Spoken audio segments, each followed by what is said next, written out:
Hey guys, what's up? Tech Flash here. So a few days back, I was using a VPN and I started to think to myself, do I really need it? To be honest, I was mostly using it because old habits die hard. I've been using one since the longest time, so it's a habit for me to use one, but it made me think for a minute if there was any actual benefit to using a VPN at all now. A lot of us may be surprised at the actual benefits that a VPN may or may not have, and that is what I'm going to be discussing today. For the past many years, cybersecurity experts have recommended using a VPN to protect your internet traffic from people who are trying to snoop on you. But just as tech gadgets become outdated over time, so does technology advice. The fact of the matter is that web security has become so much better the last few years that VPN services, which charge monthly subscriptions, offer unwanted protection for majority of the people concerned about their privacy. Many VPN services are now also less trustworthy than in the past. A big reason behind that is that they have been bought by larger companies with not so great past records. And that can be a deal breaker when it comes to using a VPN service, which by the way intercepts our internet traffic, which I think is obvious, but just mentioning it in case anyone isn't aware. The thing is, while a VPN may protect you from unwanted visitors, you don't really know if the VPN company itself can be trusted. The unfortunate truth is that there is no way to know what they're doing with your information, which they have a ton of control over.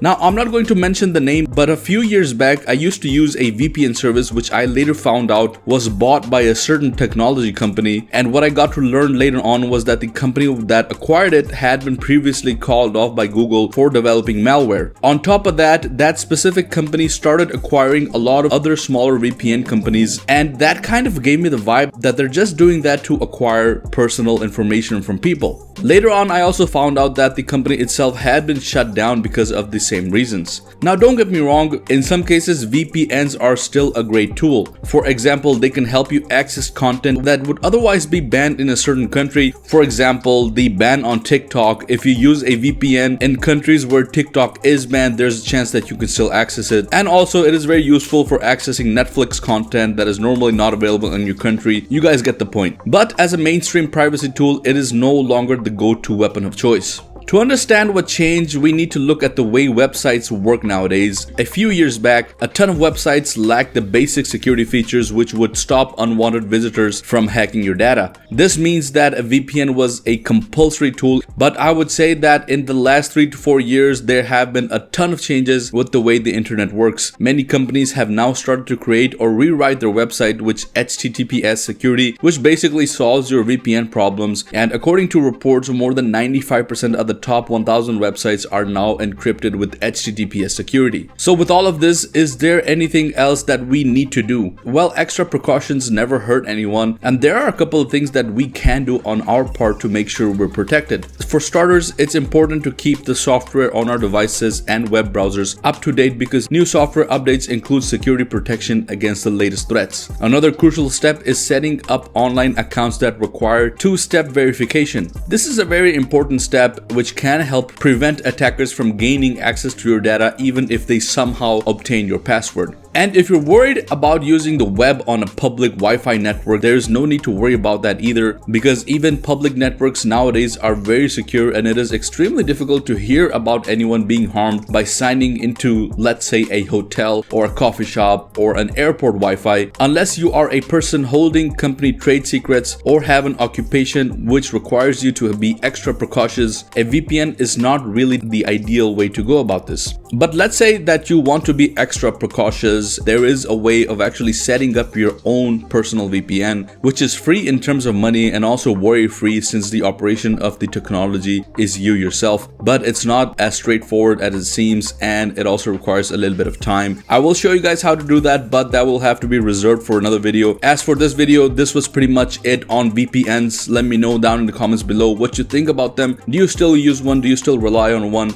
Let me know down in the comments below. Drop a like if you enjoyed the video and subscribe if you haven't already. Thank you once again for watching, and I'll see you guys in the next one. Peace out.